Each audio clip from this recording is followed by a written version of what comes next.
বন্ধুরা, মৌসুমিস ব্লগে আপনাদের স্বাগত জানাই। আজ আমি করছি দহি পনির। তার জন্য নিয়ে নিয়েছি আমি কিছু কাজু, কিশমিশ, টক দই, জিরে আর আদা। এইবার আমি এইগুলোকে ভালো করে পেস্ট করে নিলাম।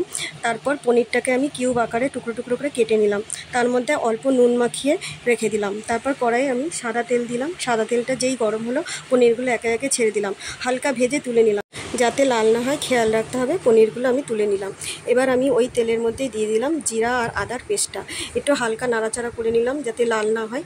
এবার ওর মধ্যে দিয়ে দিলাম কাজু আর কিশমিশের পেস্টটা। একটু নাড়াচাড়া করে ওর মধ্যে একটু সামান্য হলুদ আর নুন দিয়ে দিলাম। নুন দেওয়ার পর একটু টক দইটা ওর মধ্যে ফেটিয়ে রেখেছিলাম দিয়ে দিলাম।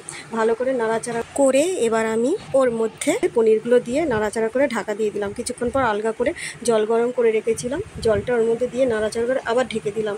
এইবার আবার ঢাকনিটা আলগা করে ওর মধ্যে একটু গরম মশলা আর সামান্য চিনি দিয়ে ঢাকা দিয়ে নাড়াচাড়া করে স্টিমটা বন্ধ করে দিলাম। এইভাবেই আজকের রান্নাটা শেষ করলাম। আমার রান্নাটা আপনাদের কেমন লাগলো জানাবেন।